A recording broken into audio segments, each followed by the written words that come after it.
Welcome to Shibuya in Tokyo, Japan. And I'm traveling with my wife, Leica Jude. You can follow her on Instagram. We are traveling with two beautiful Leica cameras, the Leica Q2 monochrome, which is hers, and the Leica M11 with the 35mm APO Summicron as spherical, the world's best 35mm lens. This setup right here is over $18,000, but I did not buy it because this video is sponsored by lensrental.com. If you're going on an awesome trip and you want to bring an awesome camera, go to lensrental.com. Link is in the description below. Receive $25 off your next rental. So let's go throughout Tokyo for some street photography, some landscape, some long exposure, some range-finding experience. You ready to go? Yeah. All right, let's do it.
This is my first time with the Rangefinder, and I do own the SL2, and my wife owns the Q2 monochrome. But I wanted to experience what kind of camera this is. I can tell you right now, I've been using it for the last couple of days here in Japan. It's a work of art. It's beautiful. It feels great. It's solid. You go to any other camera, and I own the Fuji GFX 100S, and I own the Canon R5, and many others. And honestly, this is the best feeling camera. This is a great travel companion, and the rangefinder experience so far has been amazing because you work for every shot, and it's not like an autofocus where you just point and click. You're thinking about composition and catching that shot every minute of your walk through the city or wherever you're at, and it involves you in the experience. And that's what I find truly interesting, and I appreciate that. So, follow me, let's head on into Tokyo.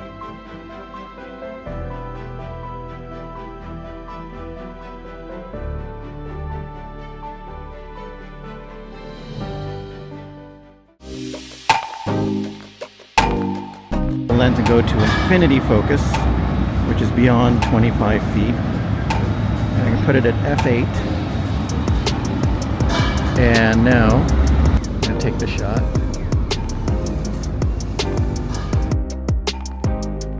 I've got the camera set up now at f11, 25 feet.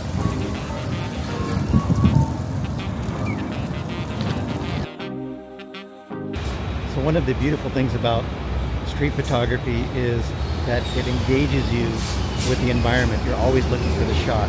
You're observing the world around you instead of trying to find a tourist attraction or anything like that. It's more about understanding where you are and what is happening around you, and is there something interesting to look at. Go.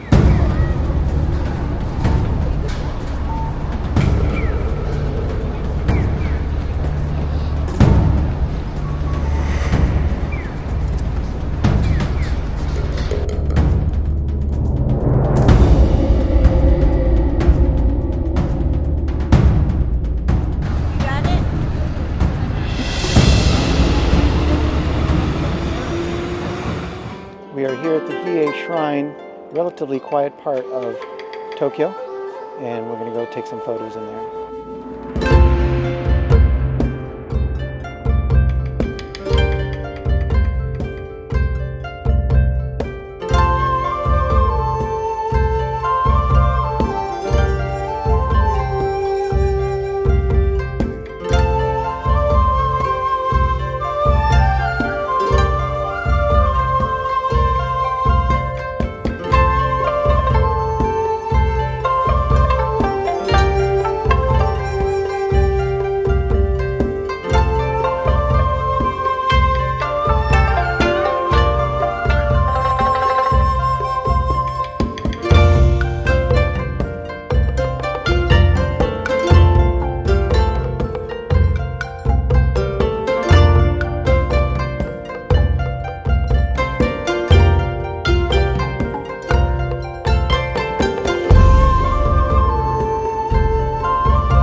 Okay, we're on the rooftop observation deck. We're going to do some long exposure and some photos of Shibuya.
Bodhi Yokocho, also known as Piss Alley.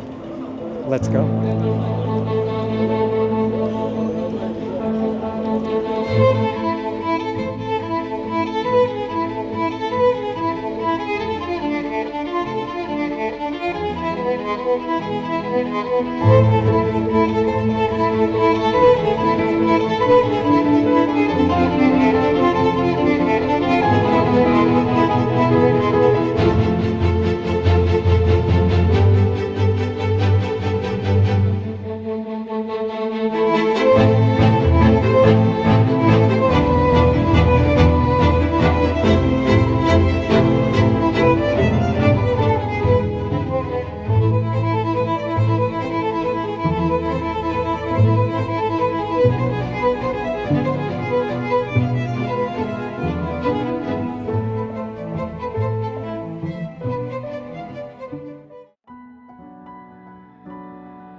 To get a little bit of a speed effect. So you're going to set your aperture to the highest number. In this case, it's f16, and about 1/4 of a second on the shutter speed. And then what you're going to do is put your elbows against your chest, hold the camera out so that it's really stable, and then track the person on the center frame, wherever you want them in the frame, and just kind of keep the camera moving, and then click the button in one stroke, and you should get a cool effect.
here with our friend Miyako Daimon. We photographed her in Paris and also in Tokyo last year.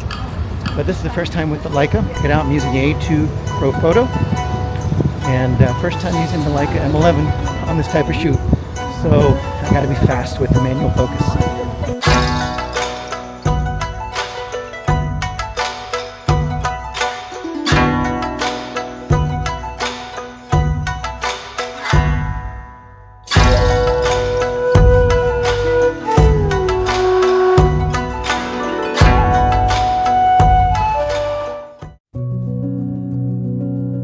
So I wanted to give you my thoughts on the rangefinder experience and some interesting things that I found using this camera. First of all, it is a beautiful camera. In fact, when you first hold the Leica M11 and you take it photographing around, you realize that every other camera is just full of plastic.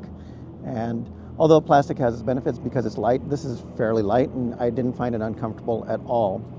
But it's solid and it feels beautiful.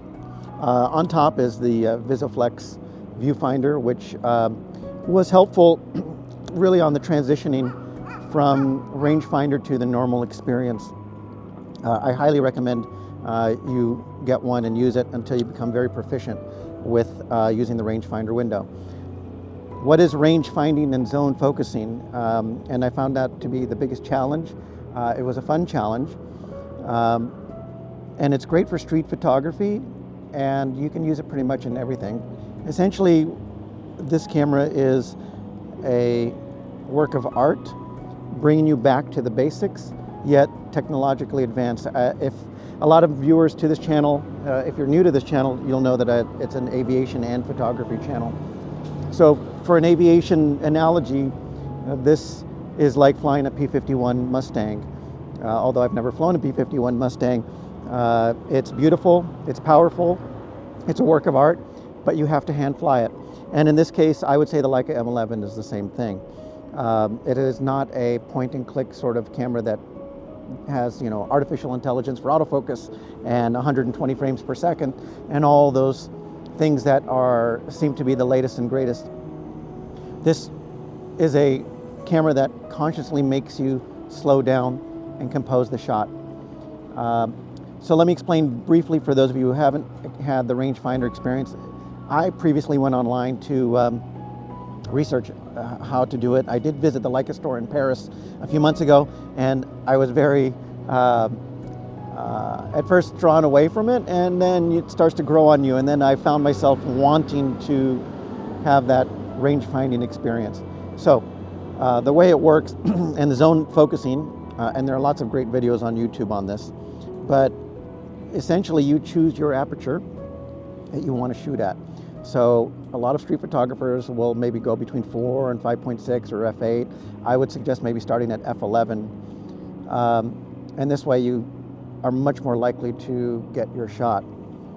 On the dial itself, you will see that there are these numbers here, and they correspond to the range of focus. So if you are, for example, at f8, right there, and you select, say, 6 feet as your center focus, or 2 meters, that means everything in focus, everything will be in focus from f8 at about 1.5 meters, just under 5 feet, to as much as about 10 feet or so. So, and that you can see in there. So you can pretty much find your, start off, a lot of guys start off at infinity, which is right here, and they keep their finger underneath and their thumb on the trigger. So as you approach a subject, I know like right here it's about 12, and sure enough it's like 10, 11, 12. And then as you go dead center bottom, it is about 4 feet, 4 to 5 feet right here, and you can see right on the center bottom. And then this would be up close. So obviously the more closed down, the more likely you are to get the shot. As you get into, say, f2, now your depth of field is very tight, and so this takes a lot more work. Now, using the rangefinder window right in there, this little window, okay, it aligns up with this little window, and there's a little opaque slider that you'll see, and you just focus on your subject. And that does take a little bit of time and getting used to if you really want to get some precision focus. This lens is remarkable, and I'll tell you why. This is a 35 millimeter lens. It is the APO spherical f2. It has almost the same depth of field as a 1.4, but this APO spherical, it's quite, I don't want to say heavy, but it's got some heft to it. It's $8,250 just for this lens on the latest pricing that I've seen. And it makes you wonder what is so special about it. Well, it is the perfect 35 millimeter lens if you're looking for that. There is no distortion. The edges are perfectly sharp, especially wide open. The optical designers created this with that in mind, that you can shoot this wide open unless you need the depth of field, which in street photography you need the depth of field unless you're super good. But the bokeh is perfect circles and no onion rings or anything like that. They are absolutely perfect. So it is a work of art, and it is worth $8,000 to get that perfect look. Now, to you and me, that sounds wonderful. To perhaps the customer that you're working with, if you're a professional photographer like I am, or the end user, may not know the difference, but you certainly will. And with that in mind, let's just talk about the general experience of using an $8,900 camera with an $8,000 lens. And then these accoutrements here, such as the base plate, which has the grip, which I also highly recommend. It makes it so much easier to hold this camera, and it's not that heavy at all. Everything is intentional. When you're crafting or composing a shot, you are thinking about your exposure, you're thinking about your aperture, you're thinking about your focus. On auto ISO, which is 99.9% of the time I used auto ISO. And I also, during the daytime, used auto shutter speed. But for some artistic shots, I did slow down the shutter speed, like at the marathon that we saw in Tokyo. So essentially, you're left with aperture and composition and focus. What I have found is that you slow down, you're observing the world much more carefully. It's not just kind of spray and pray type of shot where you just, take the camera, take the shot. It's making you look for the shot. So think about this. Let's suppose you had a brand new Sony with a beautiful 35 1.4 G Master lens. You're already into that, many thousands of dollars. But the feel is different. Somebody said to me, well, it doesn't make a difference and nobody sees, that this was a Leica shot or anything else. To the trained eye, you can definitely see there's more contrast with this lens. But what I think the better analogy is the following. You can make sushi with a plastic knife. You can make sushi with a kitchen knife.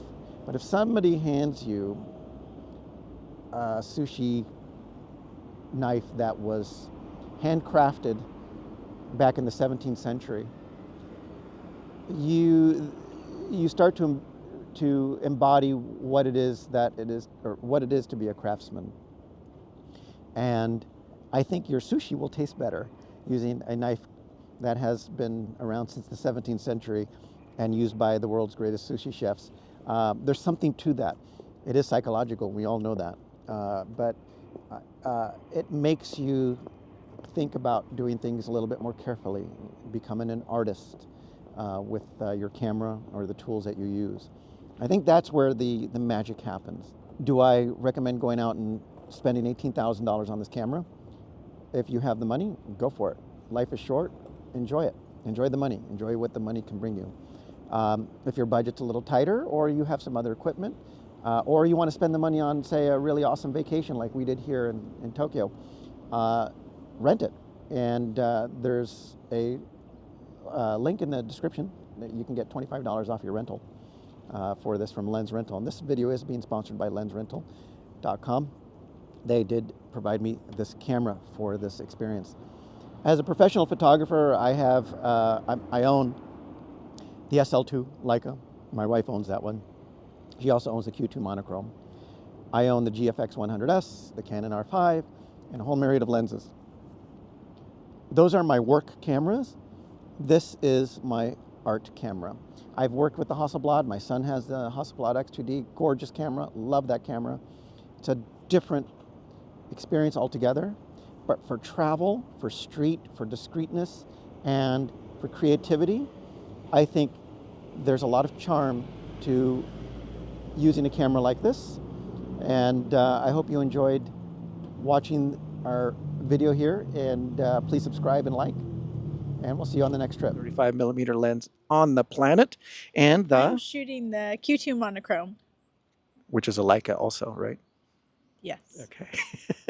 Let's go take some street photos and landscape in Tokyo, Japan. Well, you have to ask me if I'm right. This is funny. Okay. Okay, you're not into it. No, this is not funny. Okay, here we go. Again? Okay.